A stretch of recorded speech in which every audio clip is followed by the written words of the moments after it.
कुंज बिहारी जय राधा माधव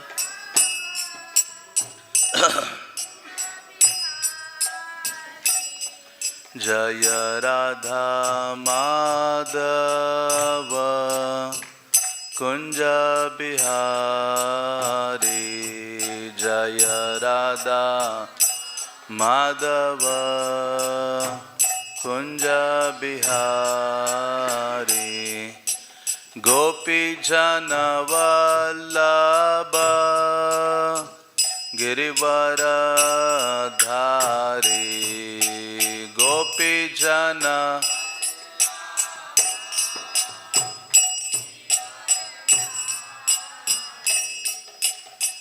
गोपी जन वल्लभ गिरिवरधारी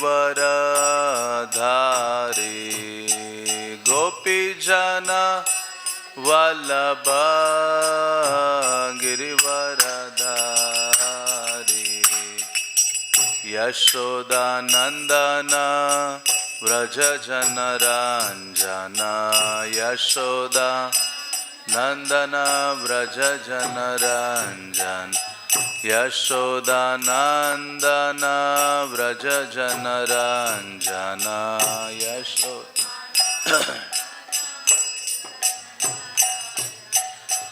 यमुना तीरावनचारी यमुना तीरावनचारी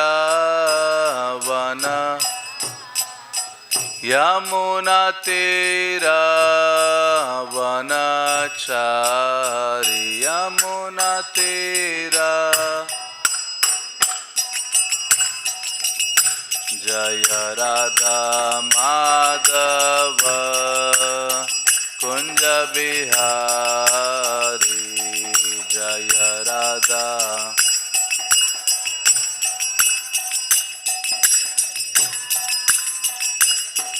जय राधा माधव कुंज बिहारी जय राधा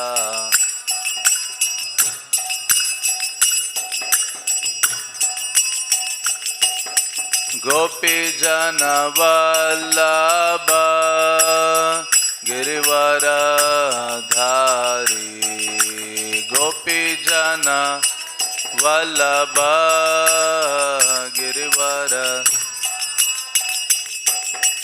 गोपी जन वल्लभ गिरिवरधारी गोपी जन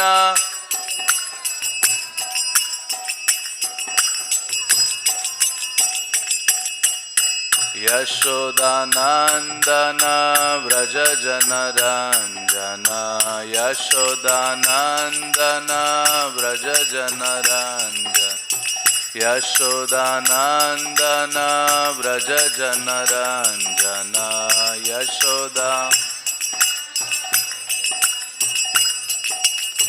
यमुना तीरावनचारी यमुना तीरावनचारी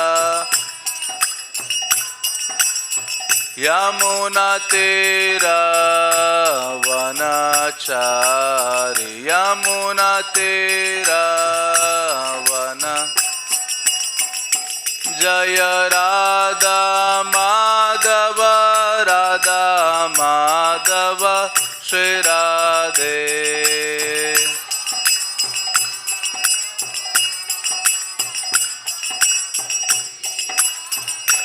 जय राधा श्याम सुंदर राधा श्याम सुंदर श्री राधे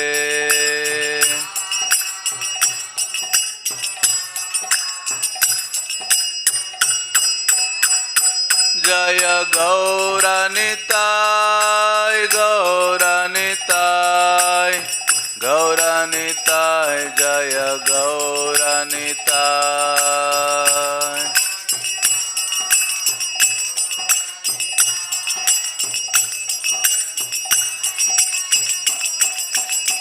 जय कृष्ण बलराम कृष्ण बलराम कृष्ण बलराम जय वृंदावन धाम।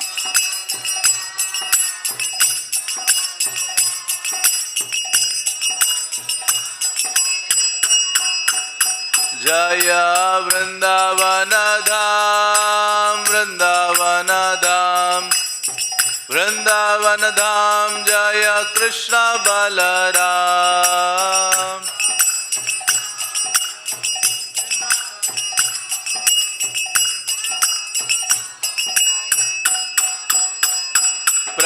प्रभुपाद प्रभुपाद प्रभुपाद श्रील प्रभुपाद।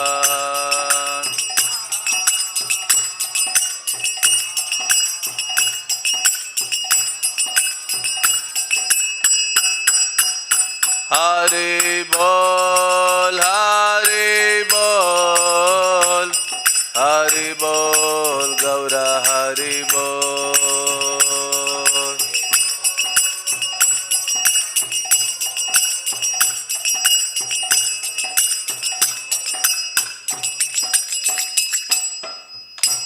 जय ओम विष्णुपाद परमहंस परिव्राजकाचार्य अष्टोत्तरशत श्रीमद इस डिवाइन ग्रेस एसी भक्ति वेदांत स्वामी श्रील प्रभुपाद की। इस्कॉन बीबीटी फाउंडर आचार्य श्रील प्रभुपाद की। श्री श्री कृष्ण बलराम की। श्री श्री राधा श्याम सुंदर की। श्री श्री निताय गौर सुंदर की। समवेद गौर भक्त वृंद की। निताय गौर प्रेमानंदे। All glories to assembled devotees, all glories to assembled devotees, all glories to assembled devotees, all glories to Sri Guru and Gaurangaha. Om Namo Bhagavate Vasudevaya. Om Namo Bhagavate Vasudevaya. Om Namo Bhagavate Vasudevaya. Om Jnanatimirandasya Jnananjana Shalakaya Chakshurunmilitam Ena Tasmai Shri Gurave Namaha. Sri Chaitanya Manobishtam Sthapitam Ena Bhutale Swayam Rupa Kadamahyam Dadati Swapadantikam. हे कृष्ण करुणा सिंधो दीनबंधु जगतपते गोपेश गोपिका कांत राधा कांत नमस्तुते। तप्त कांचन गौरांगी राधे वृंदावनेश्वरी वृषभानुसुते देवी प्रणमामि हरिप्रिये। वाञ्छाकल्पतरुभ्यश्च कृपा सिन्धुभ्येव च पतितानां पावनेभ्यो वैष्णवेभ्यो नमो नमः।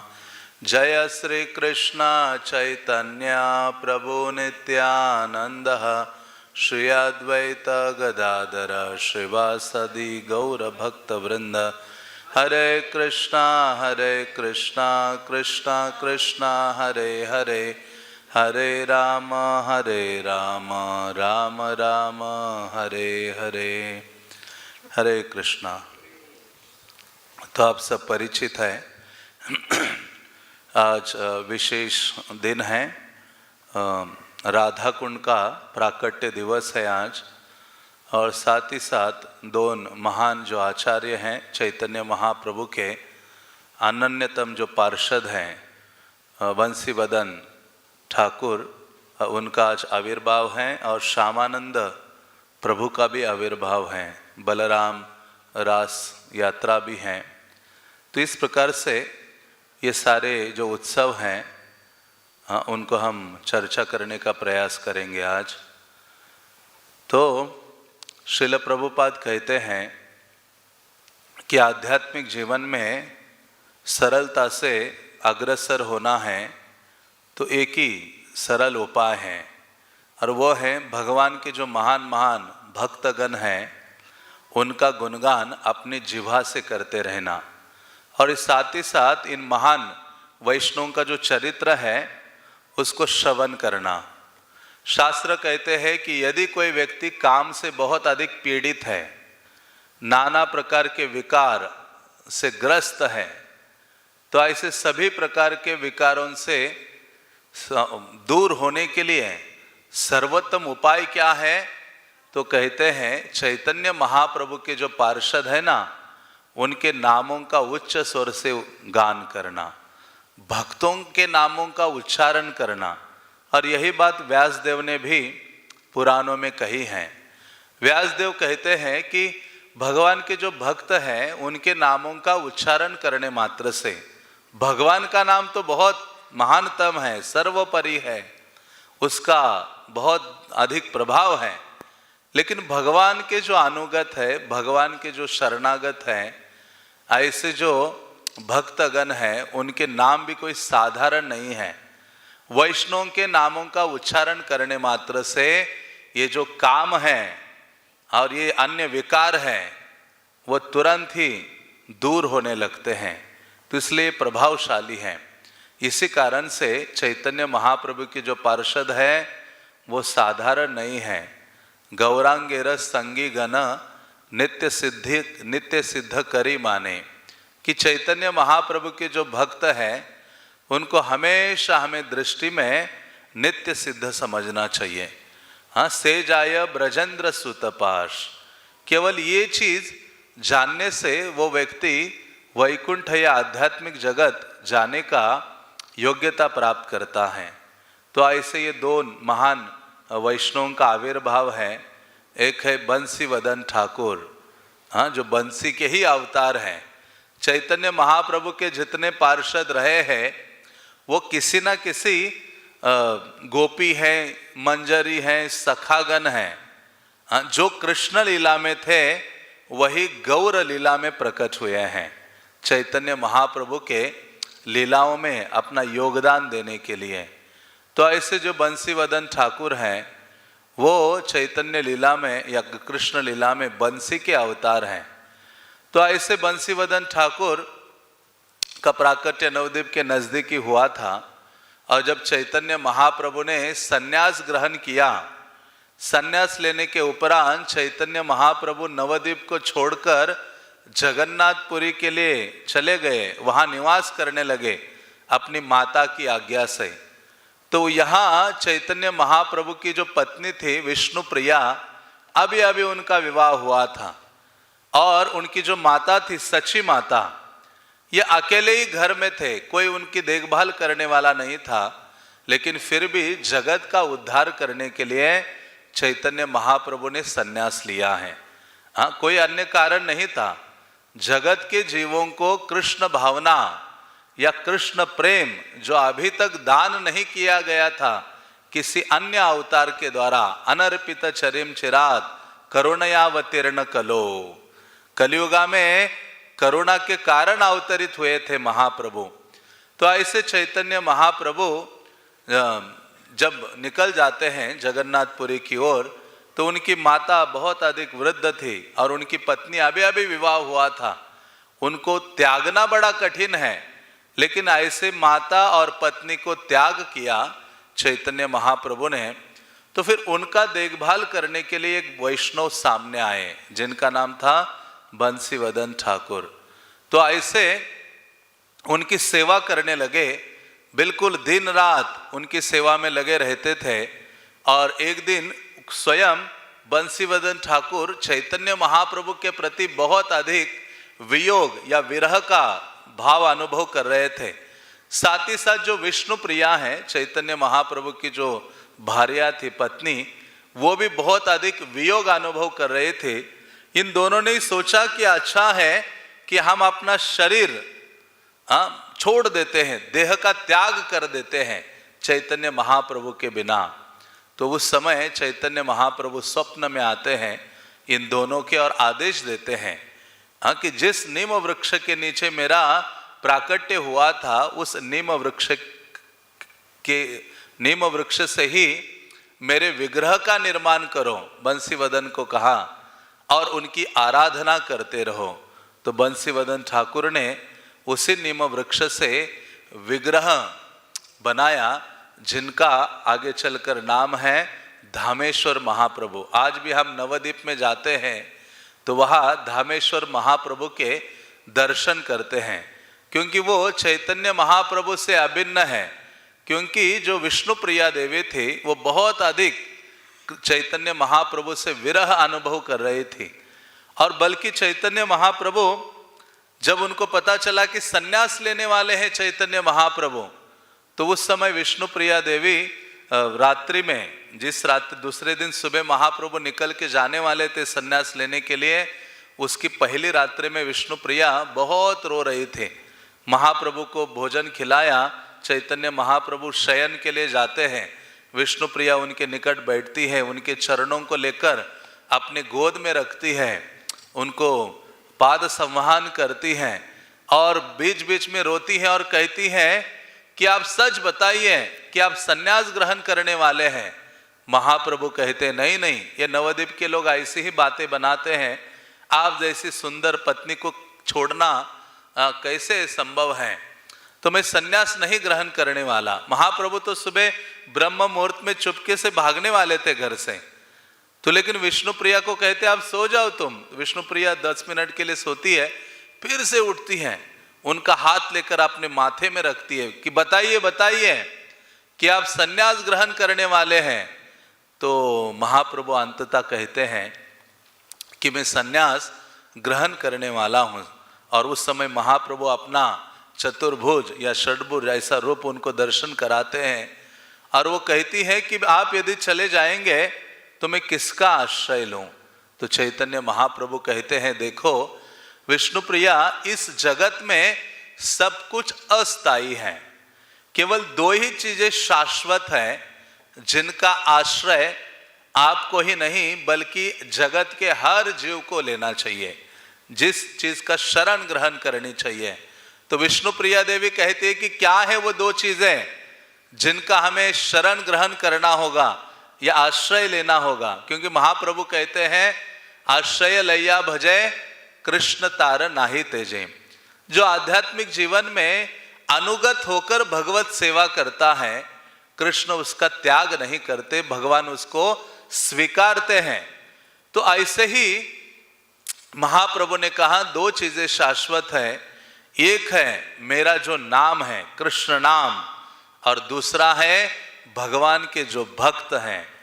आध्यात्मिक जीवन में इन 2 चीजों को हम पकड़ के रखते हैं, इन 2 चीजों की सेवा में लगे रहते हैं, इन 2 चीजों के आश्रय में बने रहते हैं, तो आध्यात्मिक कल्याण होना निश्चित है।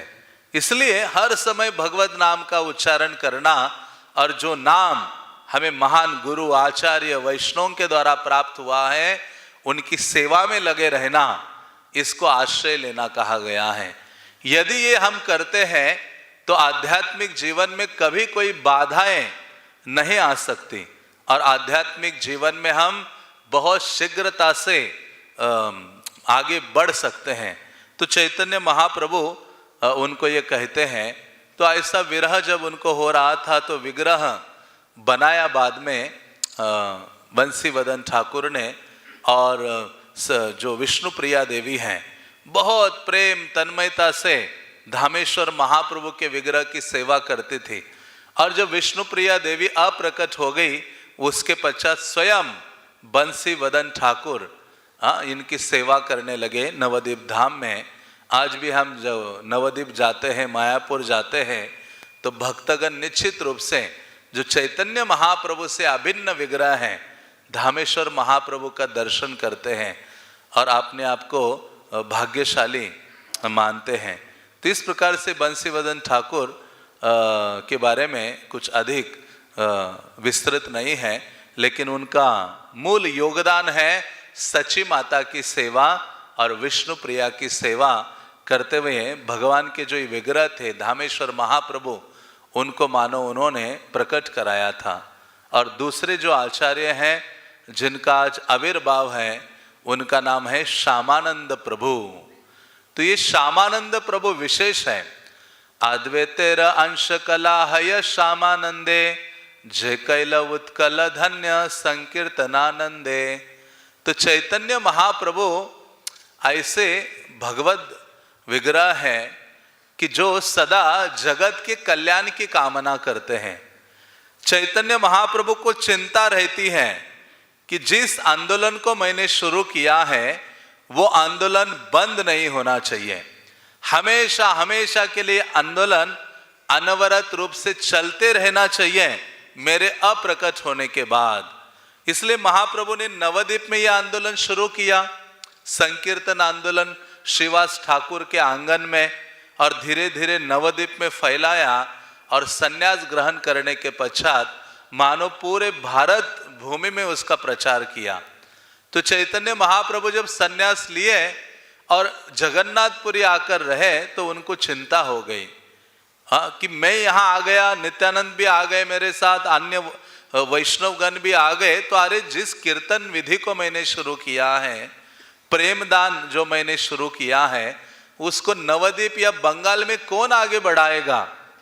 तो एक दिन नित्यानंद प्रभु को अपने निकट लेकर जगन्नाथपुरी में कहते हैं एकांत में, नित्यानंदा तुम तो अवधूत हो, लेकिन अभी तुम गृहस्थ आश्रम में प्रवेश करो, गृहस्थ आश्रम स्वीकार करो और बंगाल में जाकर प्रचार में लगो। तो नित्यानंद प्रभु जाते हैं और अन्य भक्तगण भी प्रचार का कार्य करते हैं। फिर चैतन्य महाप्रभु ने सोचा मैं अप्रकट हो जाऊंगा, नित्यानंद भी अप्रकट हो जाएंगे, अद्वैत आचार्य भी अप्रकट हो जाएंगे, तो ये आंदोलन आगे कैसे बढ़ेगा। तो इसलिए चैतन्य महाप्रभु ने इन तीन भक्तों को प्रकट किया था, नरोत्तम दास ठाकुर, श्रीनिवास आचार्य और तीसरे थे श्यामानंद प्रभु। हाँ, नरोत्तम दास ठाकुर नित्यानंद प्रभु के प्रेम के विग्रह हैं, चैतन्य महाप्रभु के प्रेम के विग्रह श्रीनिवास आचार्य हैं। तो उसी प्रकार से श्यामानंद प्रभु जो हैं ये अद्वैतेरा अंश कला है श्यामानंदे। तो ये अद्वैत आचार्य के अंश कला उनके मानो प्रेम के विग्रह हैं श्यामानंद प्रभु। जय कैल उत्कल धन्य संकीर्तनानंदे, जिन्होंने ओडिशा को धन्य किया संकीर्तन आंदोलन के माध्यम से।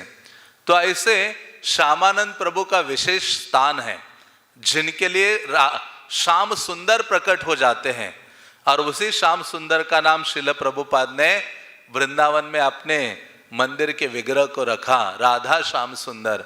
तो ये श्यामानंद प्रभु से विशेष संबंध है। तो ऐसे श्यामानंद प्रभु के बारे में थोड़ा विस्तृत जानने का प्रयास करेंगे हमारे पास जितना समय है। तो ऐसे श्यामानंद प्रभु का जो प्राकट्य है गौड़ मंडल में धारेंदा बहादुरपुर नामक जो ग्राम है वहाँ हुआ था। बंगाल और उड़ीसा के बॉर्डर में ये स्थान आता है। उनके पिता बहुत धनवान व्यक्तित्व थे, श्री कृष्ण देव या श्री कृष्ण मंडल, और वो महान कृष्ण के भक्त थे। उनके पिता सद्गुणों के खान थे। उनकी जो माता थी श्यामानंद प्रभु की, उनका नाम था दुरिका देवी। तो इनकी कई संतानें हुई, लेकिन जो भी बालक पुत्री या पुत्र जन्म लेते थे समय के साथ तुरंत शरीर त्याग देते थे जन्म लेने के पश्चात। तो ये बहुत व्याकुल हो गए, भगवान से प्रार्थना करने लगे। तो उसके पश्चात इनको एक पुत्र रत्न प्राप्त हुआ, और ये 1535 में इनका जन्म होता है श्यामानंद प्रभु का, चैत्र मधु पूर्णिमा जो आज का दिन है। तो इनको लगा माता पिता को कि जितने हमारे बच्चे जन्म लिए हैं वो तुरंत शरीर त्याग देते हैं। हाँ, को सोचने लगे कि ये जो बालक जन्मा है उसका नाम अच्छा नाम नहीं रखेंगे, हम कुछ ऐसा नाम रखते हैं जिसके द्वारा जो यमराज है और जितने अशुभ ग्रह हैं उनकी इस बालक पर दृष्टि नहीं पड़नी चाहिए। तो एक साधारण सा नाम रख देते हैं। और क्या नाम रखते हैं? दुखी रखते हैं, या उसको बोलते हैं दुखिया। उनका नाम रखते कि ये दुखिया है। चैतन्य महाप्रभु को ये नाम अच्छा नहीं लगता था। आपको याद है श्रीवास आंगन में जब महाप्रभु नृत्य करते करते रुक गए और उन्होंने देखा कि इतने जल से भरे जो घड़े हैं एक लाइन में ऐसे लगाए हैं सुंदर रूप से। तो महाप्रभु ने श्रीवास ठाकुर को पूछा, श्रीवास अरे ये किसने इतने सुंदर रूप से जल के घड़े लगाए हैं? कौन ये जल लाने की सेवा करता है? महाप्रभु को श्रीवास ठाकुर कहता है, यहाँ जो स्त्री है जिनका नाम है दुखी, वो ये सेवा करते भक्तों के लिए जल लाने की। महाप्रभु कह चिल्लाते, महाप्रभु कहते अरे जो वैष्णवों की सेवा करेगा वो दुखी कैसे हो सकता है? उसका आज से नाम दुखी नहीं होना चाहिए, उसका नाम क्या होना चाहिए? सुखी। तो इस प्रकार से ये जो बालक है उनका नाम दुखी या दुखिया रखा घर वालों ने, और बहुत सारे संस्कार हुए, अन्नप्राशन, चूड़ाकरण आदि, और उनका पालन पोषण करने लगे। और ये श्यामानंद पंडित, ये जो दुखी हैं, ये बाल्यकाल में बहुत विद्वान थे, बहुत छोटी अवस्था में व्याकरण में दक्ष हो जाते हैं, काव्य अलंकार आदि सब में आगे बढ़ते हैं, अध्ययन करते हैं। एक चीज लेकिन उनको व्याकुल कर रही थी। ये श्यामानंद प्रभु जब छोटे थे तो उनके गांव में जो लोग थे, कई सारे ब्राह्मण और वैष्णव सदैव गौर निताई के बारे में चर्चा करते थे। गौरांग महाप्रभु, नित्यानंद प्रभु की कथा सुनाते थे। केवल गौर निताई नहीं, गौरांग महाप्रभु के जितने भक्त हैं उन सबकी कथाएं सुनाते रहते थे विस्तृत रूप से।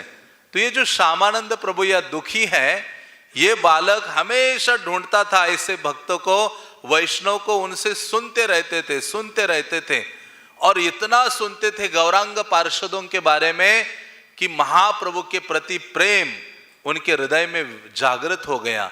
वैष्णव, उन गौड़िया वैष्णवों के प्रति प्रेम उत्पन्न हो गया। वो कहते हैं नदीर प्रवाह प्राय झरे दुनयन, इतने आंसू उनके आंखों से निकलने लगे मानो नदियां बह रही हो। तो ऐसे वो व्याकुल हो रहे थे।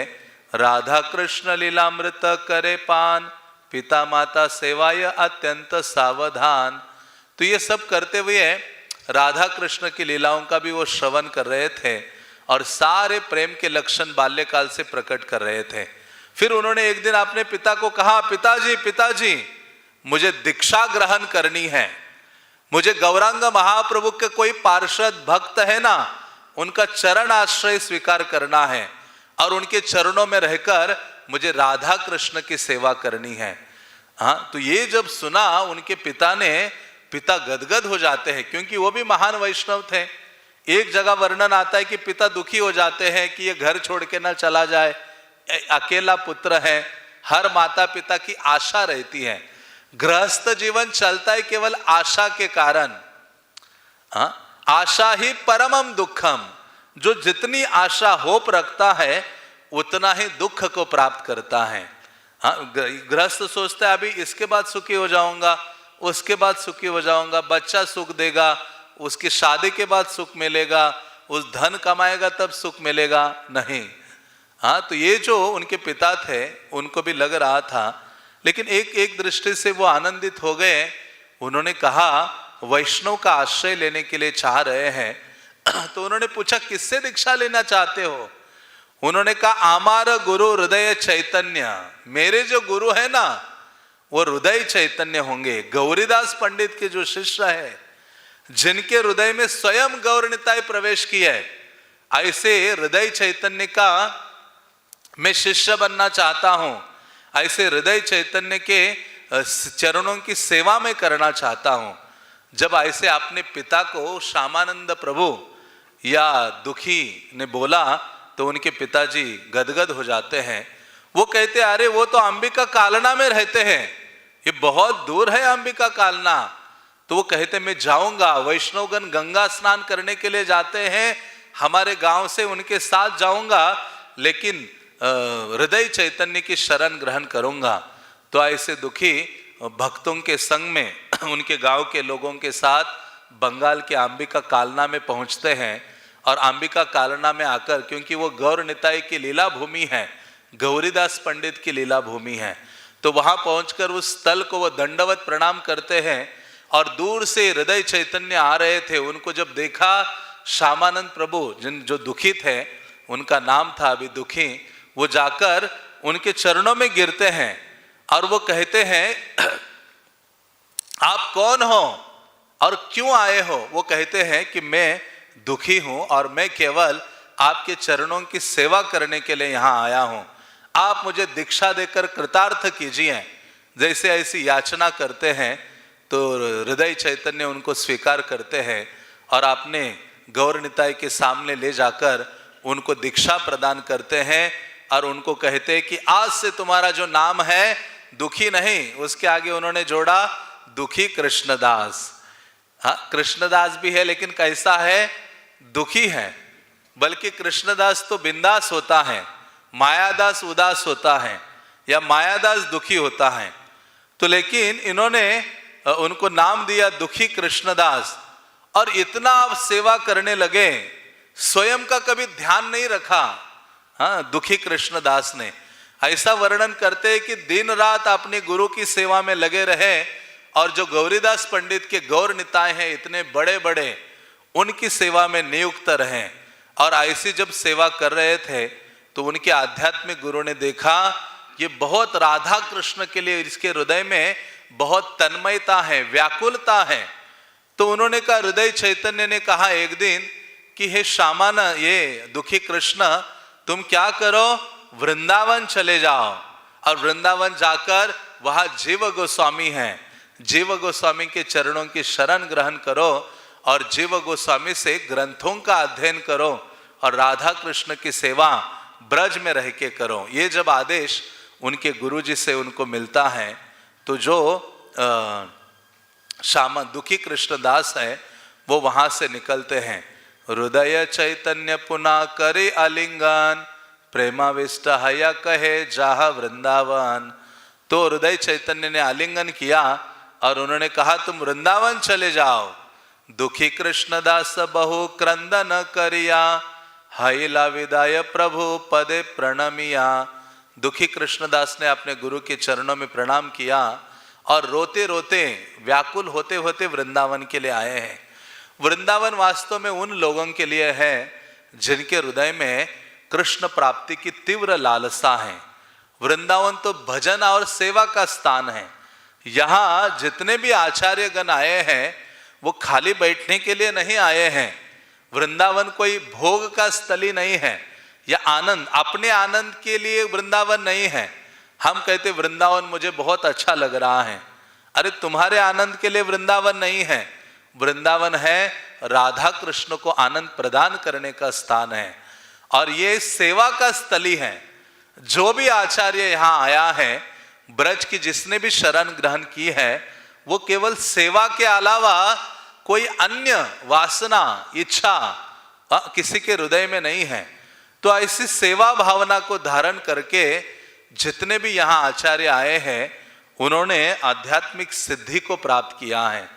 तो ऐसी ही भावना हृदय में धारण करके दुखी कृष्णदास यहाँ आते हैं और जब निकले वो तो सबसे पहले नवद्वीप मायापुर गए। गौरांग महाप्रभु के भक्तों का नाम उच्चारण करते थे। जैसे मैंने शुरुआत में कहा, कितने सारे आचार्यों ने कहा है कि जब काम को दमित करना है तो एक ही आश्रय है, गौरांग महाप्रभु के भक्तों का क्या करना, नाम उच्चारण करना। चैतन्य महाप्रभु के पार्षदों का नाम उच्चारण करते रहना।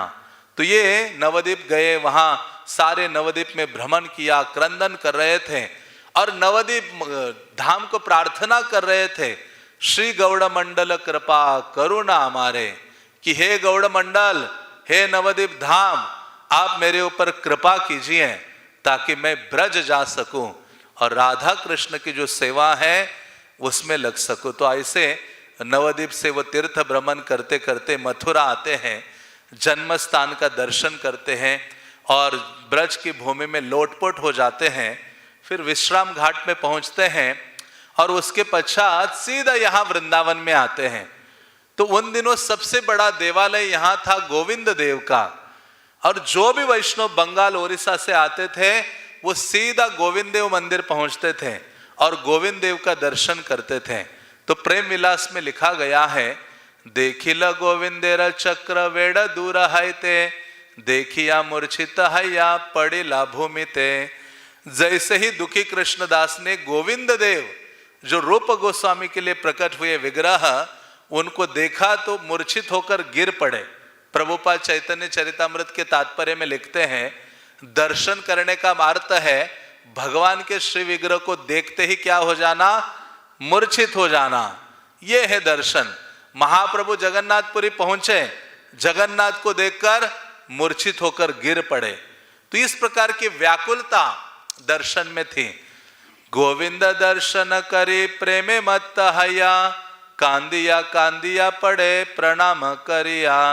तो गोविंद देव का दर्शन करके प्रेम में वो उन्मत्त हो गए और बारंबार प्रणाम कर रहे थे।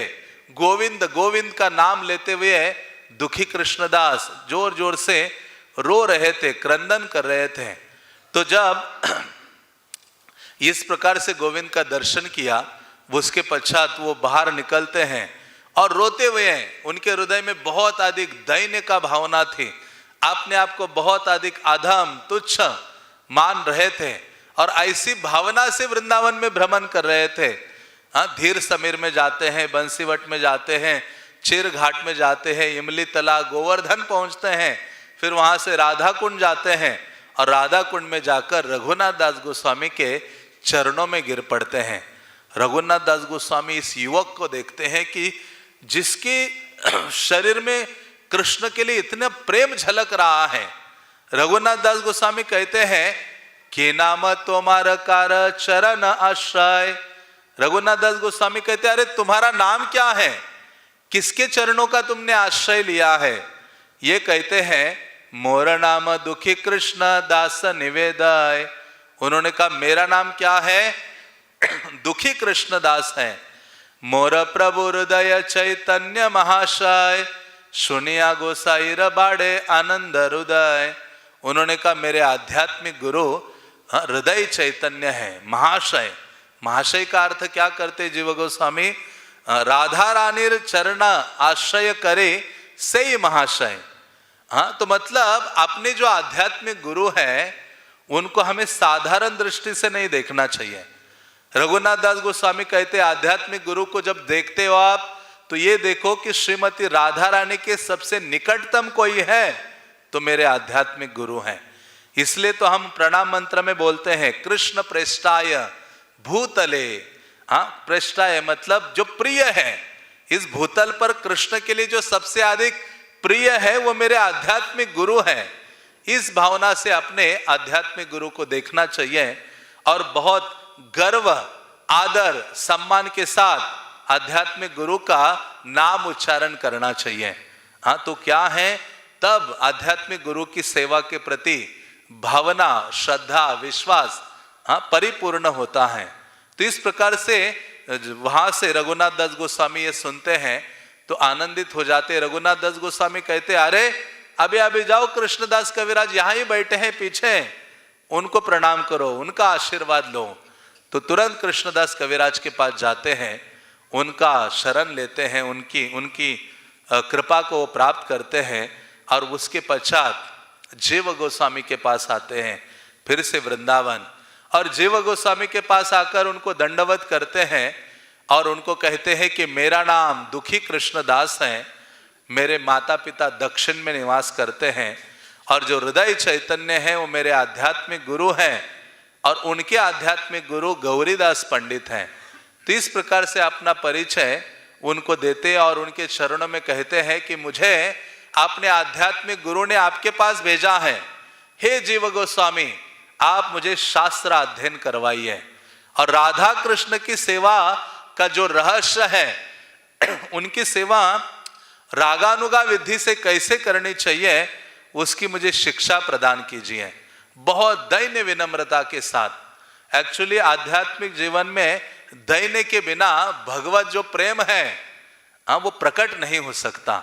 शास्त्रों के जो निगूढ़ तत्व है वो प्रकाशित नहीं हो सकते। इसलिए गौड़िया वैष्णव का जो आभूषण है ना, वो दैन्य है, विनम्रता है।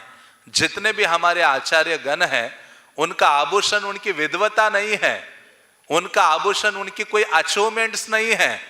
उनका आभूषण क्या है? सर्वोपरि आभूषण उनकी दैन्यता है, विनम्रता है, जो महाप्रभु को खींच लेती है। इसलिए चैतन्य चरितामृत में कहते कि महाप्रभु की कृपा जिस व्यक्ति के ऊपर हुई है उसकी योग्यता क्या है? जिसके हृदय में दैन्य, विनम्रता का जो भाव है, दीनहीन की जो भावना है जागृत हो गई है, तो जानो ये महाप्रभु का कृपा पात्र है। तो ऐसे दैन्य के भाव से जीव गोस्वामी के निकट जाते हैं और जीव गोस्वामी उनको कहते हैं, तुम ग्रंथों का आस्वादन करोगे नरोत्तम दास ठाकुर श्रीनिवास आचार्य के संग में, क्योंकि ये दो भक्त पहले से ही यहाँ ब्रज में आए थे। तो अभी ये तीन महानतम भक्त ब्रज में हो गए और ये तीन इतने प्रसिद्ध थे ब्रज में, बहुत शक्तिशाली भक्त थे, श्रीनिवास आचार्य, नरोत्तम दास ठाकुर और ये श्यामानंद प्रभु आगे चलकर। तो जीव गोस्वामी ने कहा कि आप इन दोनों के संग में रहो और आप सबको मैं जो गोस्वामियों के ग्रंथ हैं, रूप गोस्वामी आदि के, उनका मैं अध्ययन कराऊंगा। तो इस प्रकार से जीव गोस्वामी ने सर्वप्रथम उनको भक्ति रसामृत सिंधु आदि, उज्ज्वल नीलमणि, राधा कृष्ण के लीलाओं के कई सारे जो ग्रंथ हैं वो उनको अध्ययन करवाए हैं। और जिसके पश्चात जो श्यामानंद प्रभु है उनका जो भक्ति है वो धीरे धीरे बढ़ने लगा। हरि बोल, उनको देखो।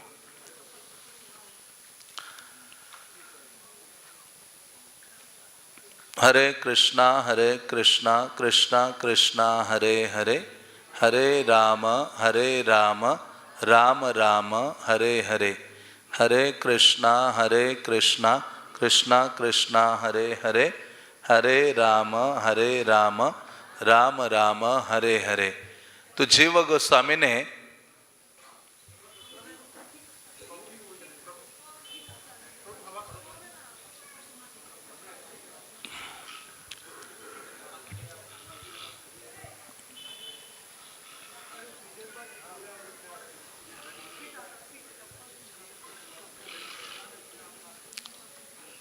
हरे कृष्णा कृष्णा कृष्णा हरे हरे, हरे राम राम राम हरे हरे। डॉक्टर के पास ले जाओ नहीं तो। हरि बोल।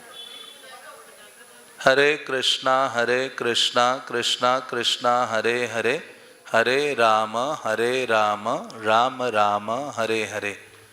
तो जो जीव गोस्वामी हैं उनको उन्होंने कहा कि आप नरोत्तम दास ठाकुर और श्रीनिवास आचार्य के संग में भगवत भजन करो। तो इस प्रकार से जीव गोस्वामी की आज्ञा को स्वीकार करते हुए जो दुखी कृष्ण दास हैं वो दिन रात राधा कृष्ण की जो लीलाएं हैं उनको जीव गोस्वामी के मुखारविंद से श्रवण करते थे। और जीव गोस्वामी ने उनको एक सेवा प्रदान की कि झाड़ू लगाने की जो सेवा है, सेवा कुंज का जो एरिया है, वहाँ जो ये दुखी कृष्ण दास हैं सुबह सुबह जल्दी उठ जाते थे और सेवा कुंज में झाड़ू लेकर और घास को काटने के लिए हाथ में खुरपा लेकर निकल पड़ते थे और पूरा जो स्थान है झाड़ू लगाते रहते थे और घास काट के पूरा स्वच्छ वो बनाते थे। तो इस प्रकार से निरंतर इस सेवा में लगे रहते थे और उनके हृदय में राधा कृष्ण की कृपा प्राप्त करने के लिए, सेवा को प्राप्त करने के लिए बहुत अधिक तीव्र अनुराग उनके हृदय में जागृत हो जाता है। एक दिन जीव गोस्वामी जब उनके सामने थे तो जीव गोस्वामी के चरण को वो पकड़ लेते हैं और चरण को पकड़कर कहते हैं, कहे मोरे कर कृपा राधा कृष्ण पाए, यही वांछा पूर्ण मोर करह गोसाई। जीव गोस्वामी के चरणों को पकड़कर कहते हैं कि हे गोस्वामी, आप क्या कीजिए, मैं राधा कृष्ण को प्राप्त करना चाहता हूं, यही मेरी एकमात्र इच्छा है। और वास्तव में इस प्रकार की इच्छा नहीं हो भगवत भजन में तो बहुत अधिक दुर्लभ है भगवत प्राप्ति। तो इस प्रकार से उन्होंने जीव गोस्वामी के चरणों को पकड़ते हैं, याचना करते हैं। तो जीव गोस्वामी उनको भगवत भजन के जो गुह्य रहस्य हैं वो सिखाते हैं और राधा कृष्ण की मानसिक सेवा में नियुक्त करते हैं। तो इस प्रकार से दुखी कृष्णदास ने यहाँ रहकर अपनी सेवा कभी छोड़ी नहीं। प्रतिदिन सुबह उठकर हाथ में खुरपा लेकर, झाड़ू लेकर सेवा कुंज में दौड़ पड़ते थे। मानो सेवा आती है तो हमारा स्पीड कम हो जाता है, अरे फिर से सेवा करनी पड़ेगी। बल्कि प्रतिदिन सेवा जब होती है, जब उन्नत हो जाता है भक्त तो वो सेवा में इतना अनुराग होता है कि वो छटपटाता है कि मेरे आस मुझसे सेवा नहीं हुई है, वो दौड़ने लगता है, व्याकुल हो जाता है। क्योंकि जब नित्य प्रति हम गुरु के द्वारा दी गई सेवा को करते हैं तो कृष्ण उससे प्रसन्न होने लगते हैं।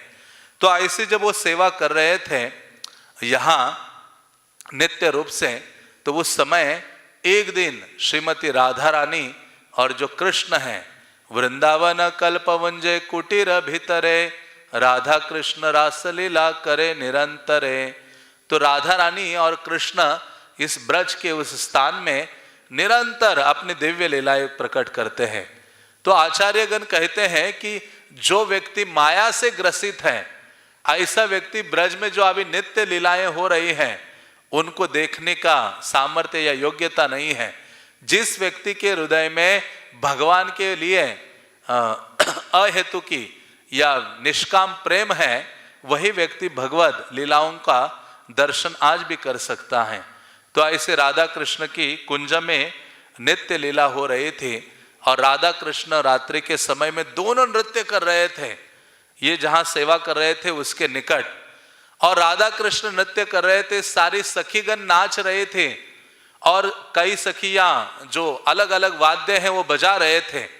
और कृष्ण अचानक अपना नृत्य रोक देते हैं और राधा रानी को देखने लगते हैं। राधा रानी बहुत अद्भुत नृत्य प्रदर्शित कर रहे थे, कृष्ण बिल्कुल मग्न हो जाते हैं। राधिकार नृत्यता है अत्यंत प्रचुर, खसिया पड़िलवाम पदेर अनुपुर। और ये नृत्य हो रहा था, कृष्ण देख रहे थे, कृष्ण स्तब्ध हो गए राधा रानी का नृत्य देखकर। राधिका बहुत उदंड नृत्य कर रहे थे केवल कृष्ण की प्रसन्नता के लिए। और नाचते नाचते राधा रानी के चरणों से एक नुपुर गिर पड़ता है। आपने न जाने सखी गण न जानिल, चरण आछय किवा कोथाय पड़िल। तो स्वयं राधा रानी तो जान नहीं पाई और उनके सखियों ने भी नहीं देखा। और नृत्य शेष होने के पश्चात राधा रानी अपने उस पलंग पर लेटती है और जब प्रातः हो जाती है तुरंत अपने घर के लिए निकल पड़ती है। जल्दी में जब पहुंचती है तब राधा रानी देखती कि अरे मेरे पांव में एक नुपुर नहीं है। तो उस समय आचार्यगण लिखते हैं कि ऐसा नहीं था कि राधा रानी को पहले से ही नहीं पता था। वो कहते राधा रानी ने जानबूझकर अपना नुपुर गिराया था। श्यामानंद गोसाईर कृपार कारणे, यही भंगी श्रीराधार हैल निज मने।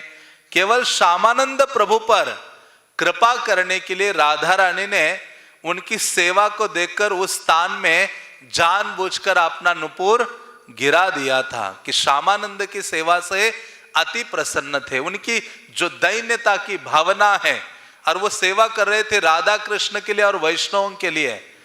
तो उस समय श्यामानंद प्रभु प्रतिदिन की तरह अपना वो हाथ में खुरपा और झाड़ू लेकर आते हैं।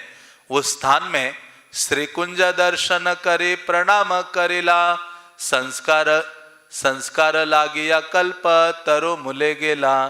तो जब ये कुंज था वहां निकट जाकर श्यामानंद प्रभु दंडवत प्रणाम करते अपनी सेवा से पहले, क्योंकि सेवा का स्थान बहुत महत्वपूर्ण है। हमें अपने सेवा का जो स्थान है, सेवा है, उसको बहुत आदर और सम्मान के दृष्टि से देखना चाहिए और आपने आपको तुच्छ समझना चाहिए कि मैं सेवा करने के योग्य नहीं हूं, लेकिन मेरे आध्यात्मिक गुरु मेरा उद्धार करना चाहते हैं, इसलिए उन्होंने मुझे ये सेवा प्रदान की है और मुझे वो पूरे सम्मान के साथ उसका निर्वहन करना है।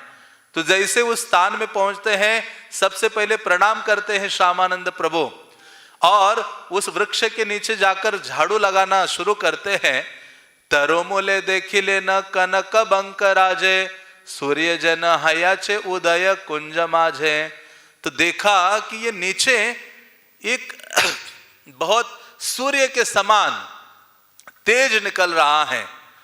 कनक दर्पण प्राय नुपुरे रज्योति, श्यामानंद गोसाई हैल मूर्छे। तो उन्होंने नुपुर देखा और उसकी ज्योति को जब देखा, ये देखकर श्यामानंद प्रभु वहां मूर्छित हो जाते हैं और कई समय तक मूर्छित अवस्था में पड़े रहते हैं।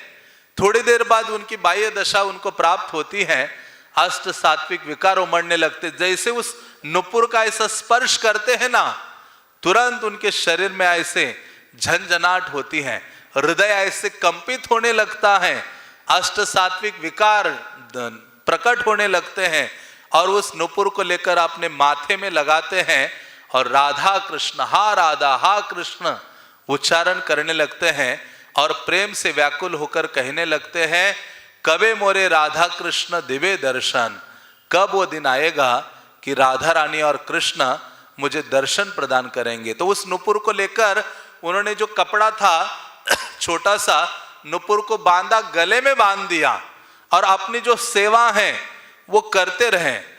तो जब राधा रानी ने देखा कि मेरे पांव में नुपुर नहीं है, तो उस समय ललिता को उन्होंने कहा।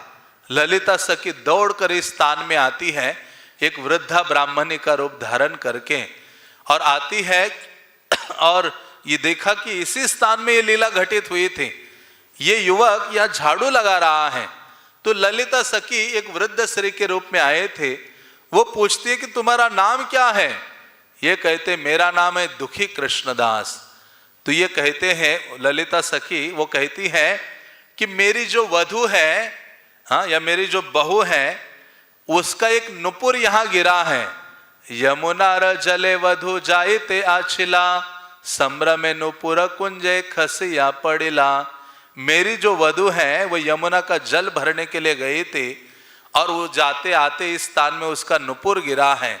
सुवर्ण नुपुर से बहुमूल्य है, नुपुर पाइले तो माँ तुषि बनिच्छाए। तो उन्होंने कहा ये जो नुपुर बहुत सोने का है, बहुत मूल्यवान है, आप ये नुपुर मुझे प्रदान करोगे तो तुम्हें जो चाहे वस्तु में प्रदान कर सकती हूँ। तो ये जब उन्होंने कहा तो श्यामानंद प्रभु ने पूछा, तुम्हारा नाम क्या है, तुम्हारा गांव या घर कहाँ है? हाँ, ललिता सखी कहती है कि मोरा नाम राधा दासी, मेरा नाम राधा दासी है। कन्नौज ब्राह्मणी मुई यही ब्रजवासी, मैं तो कन्नौज की ब्राह्मणी हूँ लेकिन ब्रजवासी हूँ यहाँ। तो श्यामानंद कहते हैं कि मुझे सोने का नुपुर नहीं प्राप्त हुआ है, मुझे तो इंद्रनील मणि का नुपुर प्राप्त हुआ है और मैं समझ रहा हूं कि ये आपके बहू का नहीं हो सकता।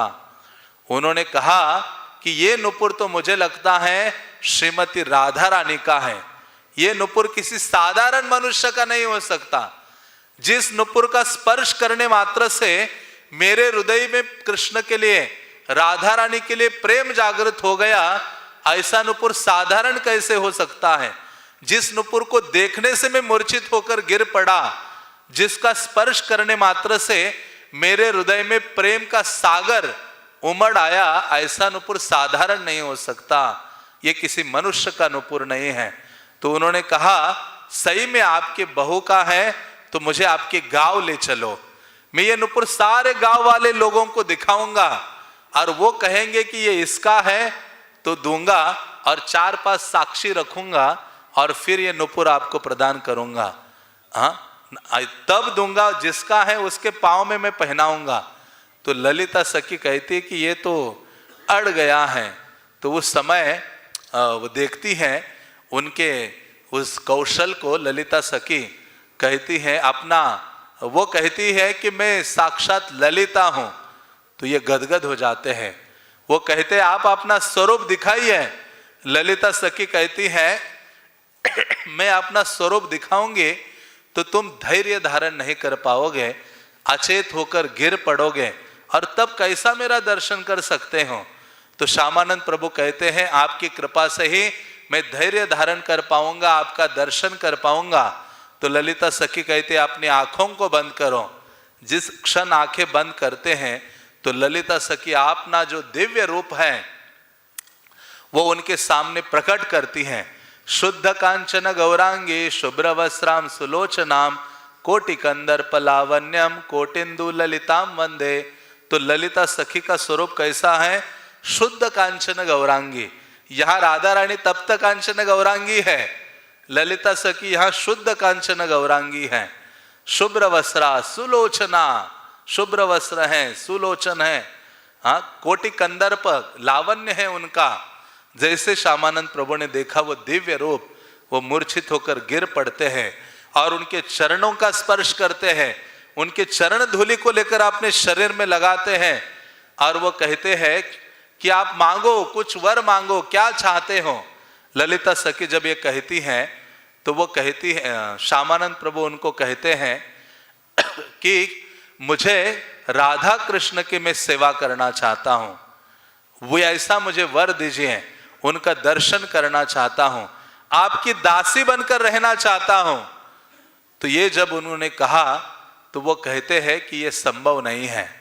जब ये शरीर का त्याग करोगे, अभी जब तक तुम्हारे पास शरीर है, इस शरीर से जीव गोस्वामी की सेवा करो और ये शरीर त्याग करने के पश्चात तुम राधा कृष्ण की सेवा प्राप्त कर सकते हो।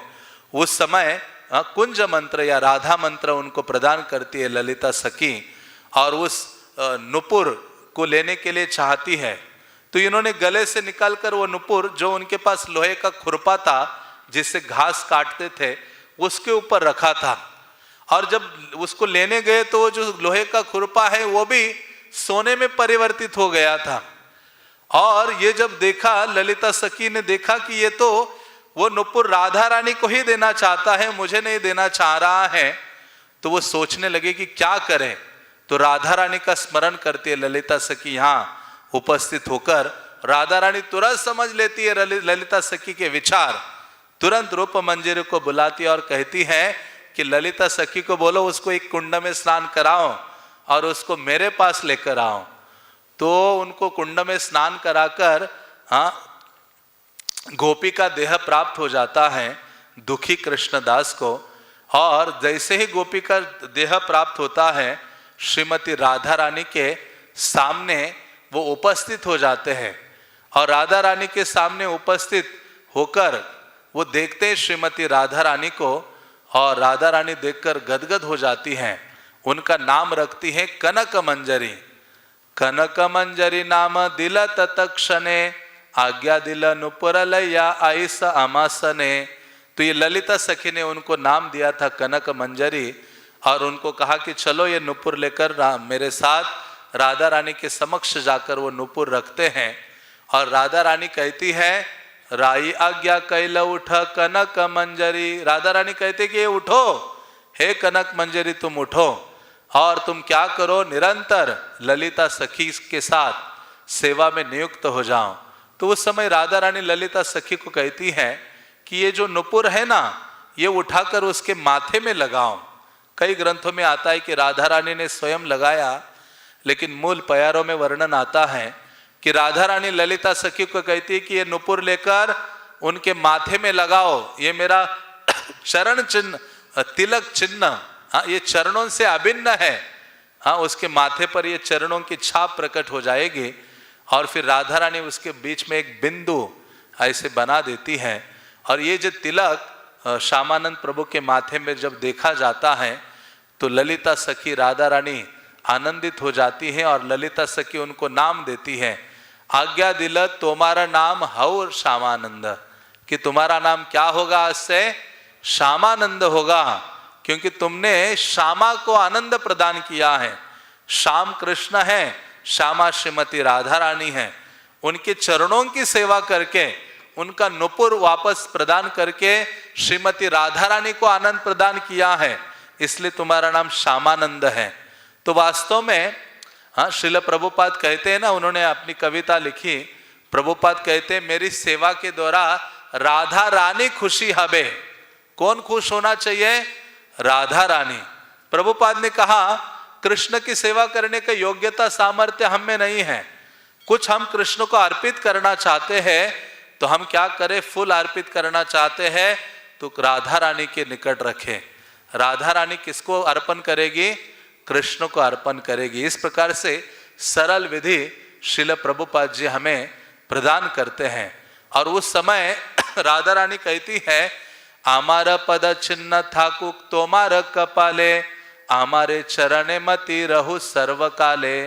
राधा रानी कहती ये मेरे चरणों का चिन्ह तुम्हारे मस्तक पर हमेशा रखो और तुम्हारी जो मति है सदैव मुझ में लगी रहेगी। तो इस प्रकार से ये होता है और वो वापस आते हैं। जैसे वहां से 4 कदम ऐसे डालते हैं ना, तुरंत वो जो कुंज था, राधा रानी, ललिता आदि सब अप्रकट हो जाता है, केवल 4 कदम डालने मात्र से। और आपने सेवा स्थल में वो खुद को देखते हैं और वो निकल पड़ते हैं।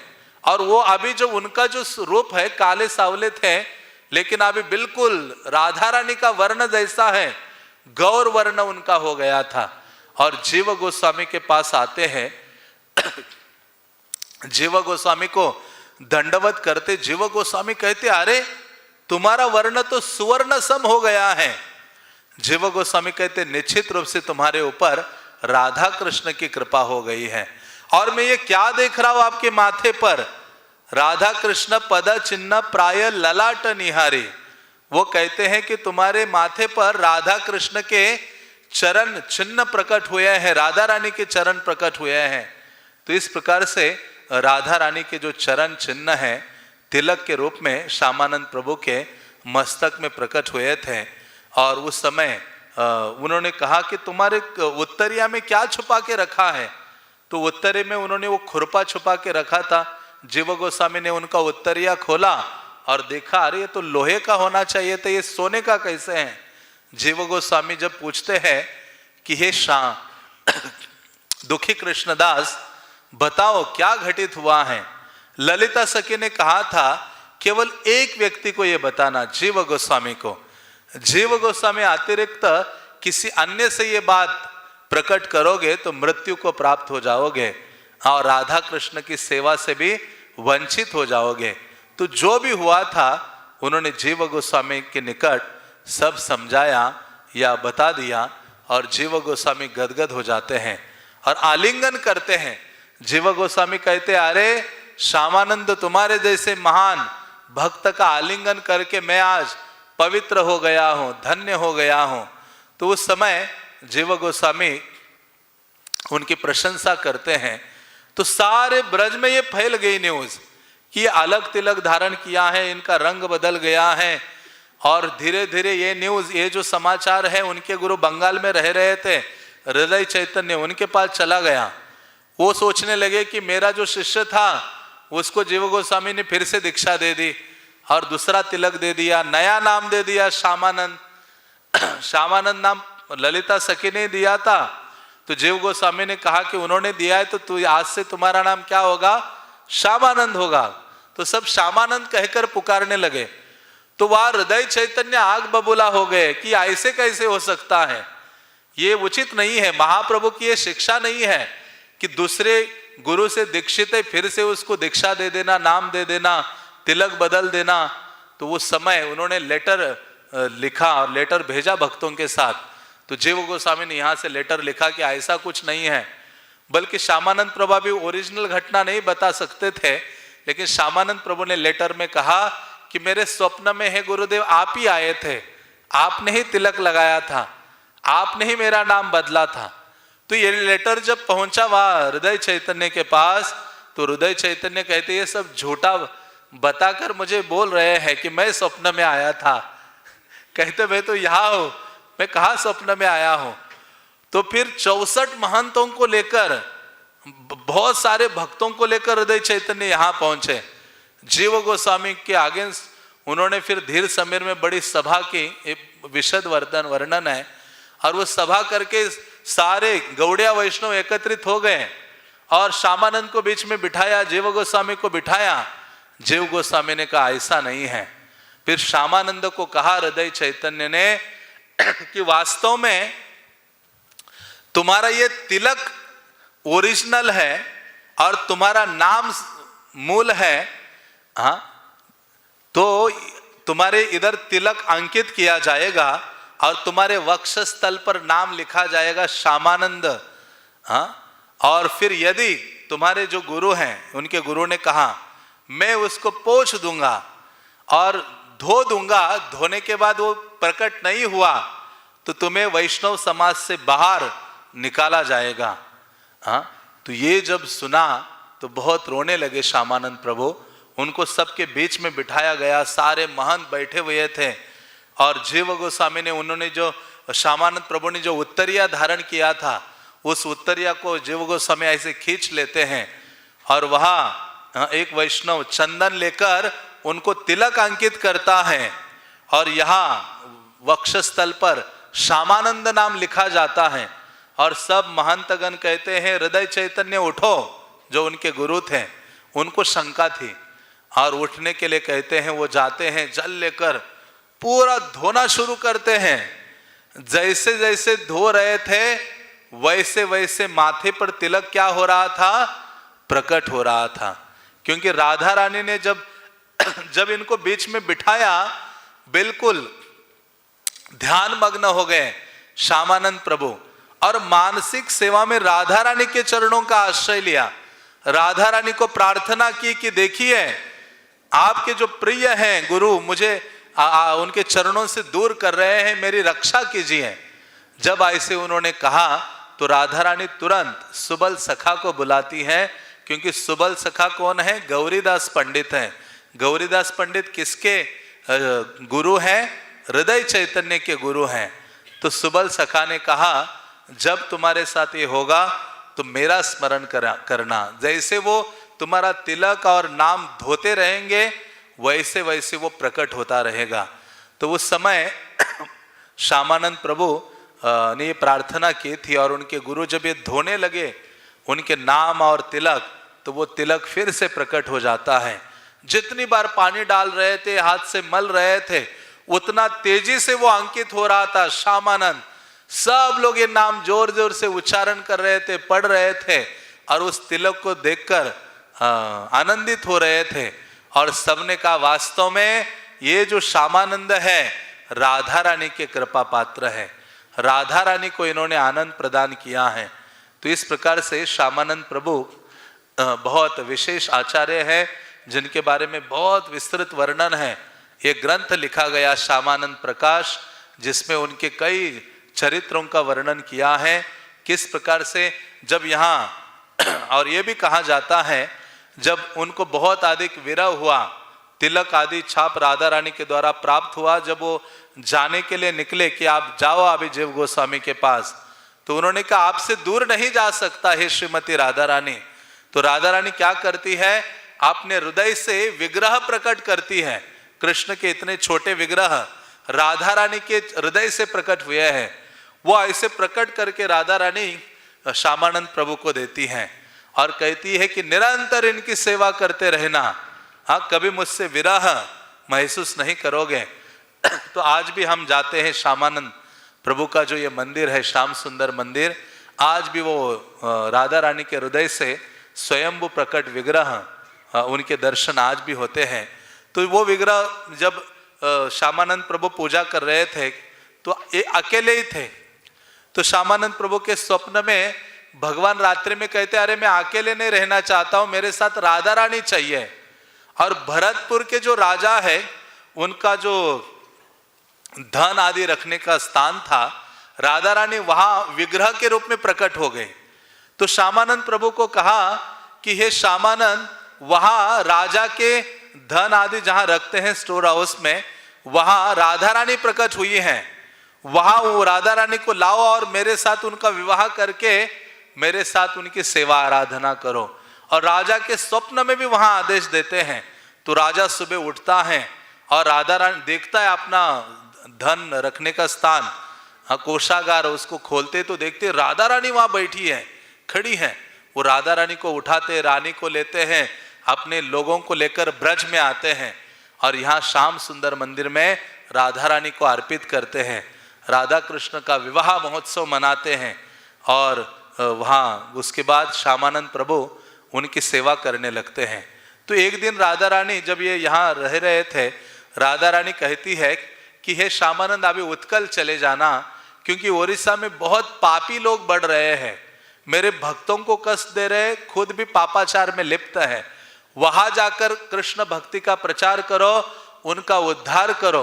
तो श्यामानंद प्रभु तो तैयार नहीं थे, लेकिन फिर श्यामानंद प्रभु को यहाँ से जाने के लिए, भेजने के लिए राधा रानी जीव गोस्वामी के स्वप्न में आकर आदेश देती है, सुन सुन ओहे जीव अमर वचन, श्यामानंद कह करो उत्कल गमन। की कहती है राधा रानी, हे जीव गोस्वामी, ये श्यामानंद को कहो उत्कल जाने के लिए और वहां जाकर रसिकानंद को दीक्षा देने के लिए और कृष्ण भक्ति का या प्रेम दान प्रदान करने के लिए। तो इस प्रकार से श्यामानंद प्रभु की असीम अनंत लीलाएं हैं जो घटित हुए थे।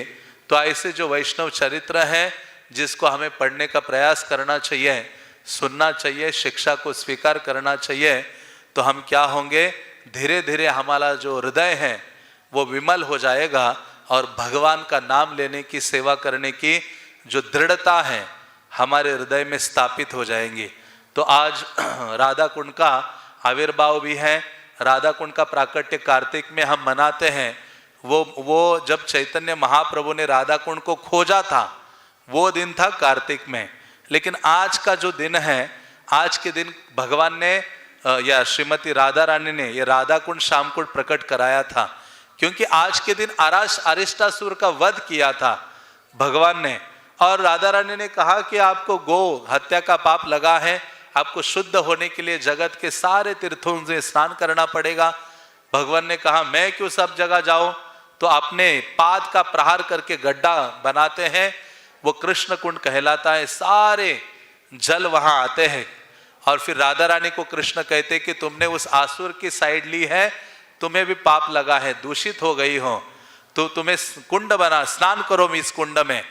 वो कहते नहीं मैं अपना कुंड बनाऊंगी।